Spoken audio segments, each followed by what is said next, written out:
CCTVയിൽ police പരിശോധിച്ചപ്പോൾ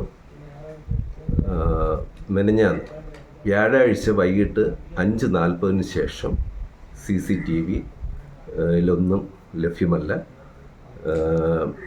അതോടൊപ്പം തന്നെ മെയിൻ സ്വിച്ച് ട്രിപ്പായിട്ട് കാണുകയും ചെയ്തു. കൊല്ലം കടയ്ക്കൽ മണ്ണൂരിൽ വീട് കുത്തി തുറന്ന് സ്വർണ്ണാഭരണങ്ങളും ലാപ്ടോപ്പുകളും പണവും കവർന്നു. മണ്ണൂർ ഇടയിൽ വീട്ടിൽ ജോർജ് അലക്സാണ്ടറുടെ വീട്ടിലാണ് മോഷണം നടന്നത്. വീടിന്റെ മുൻവശത്തെ വാതിൽ കുത്തിപ്പൊളിച്ചാണ് മോഷ്ടാവ് വീടിനുള്ളിൽ കടന്നിരിക്കുന്നത്. കഴിഞ്ഞ 27 മുതൽ ഈ മാസം 6-ാം തീയതി വരെയുള്ള ഏതോ ദിവസമാണ് മോഷണം നടന്നതെന്നാണ് പ്രാഥമികമായ വിവരം. കഴിഞ്ഞ 27-ന് ബന്ധുവായ മാത്യു അലക്സാണ്ടർ ഇവിടെ വന്ന് നോക്കിപ്പോയിരുന്നു. അതിനുശേഷമാണ് മോഷണം നടന്നിരിക്കുന്നത്. എല്ലാ വാതിലുകളും അലമാരകളും കുത്തിപ്പൊളിച്ച നിലയിലാണ്. അലമാരയിൽ സൂക്ഷിച്ചിരുന്ന 3 സ്വർണ്ണമാല, 2 സ്വർണ്ണവള, 2 ലാപ്ടോപ്പ്, 10,000 രൂപ എന്നിവയാണ് മോഷണം പോയത്. ജോർജ് അലക്സാണ്ടറും കുടുംബവും വിദേശത്താണ്. വീട്ടിലെ വൈദ്യുത ബന്ധം വിച്ഛേദിച്ച നിലയിലാണ്. ഇൻവെർട്ടറും ഓഫ് ചെയ്തിട്ടുണ്ട്. കടയ്ക്കൽ പോലീസ് കേസെടുത്ത് അന്വേഷണം ആരംഭിച്ചു. വിരലടയാള വിദഗ്ധരും ഡോഗ് സ്ക്വാഡും സ്ഥലത്തെത്തി പരിശോധനകൾ നടത്തി.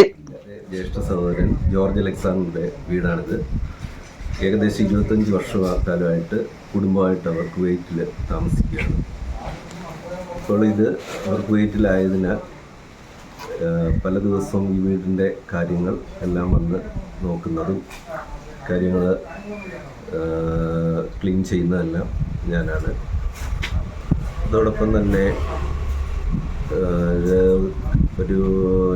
ഇന്നലെ ഒരു 3 മണിയായപ്പോൾ എൻ്റെ കസിൻ ബ്രദർ ശ്രീ സാങ്കുട്ടി, അദ്ദേഹം വീടിനോട് തൊട്ടാണ് താമസിക്കുന്നത്.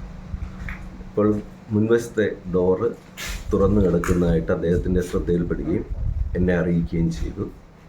അതുകൊണ്ട് തന്നെ ഞാൻ എൻ്റെ സഹോദരങ്ങളും എല്ലാവരും ഇവിടെ എത്തിച്ചേരുകയും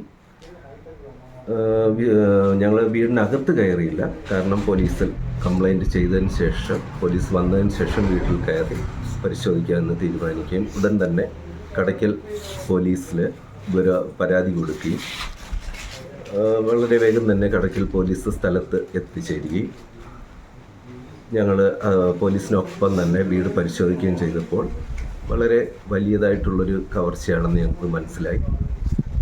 ഡോറിന് 2 ലോക്കുണ്ടായിരുന്നു. 2 ലോക്കും കുത്തി തുറക്കുകയും അതോടൊപ്പം തന്നെ വീടിനകത്തുള്ള ഗോദ്രേജിൻ്റെ അലമാര ഉൾപ്പെടെയുള്ള എല്ലാ അലമാരയും തടി അലമാരകളും കുത്തി തുറക്കുകയും ലോക്കർ കുത്തി തുറന്ന് ഏകദേശം 7 പവനോളം സ്വർണവും 10,000-ഓളം രൂപയും അതോടൊപ്പം തന്നെ 2 ലാപ്ടോപ്പും നഷ്ടം വരികയും ചെയ്തിരിക്കുന്നു.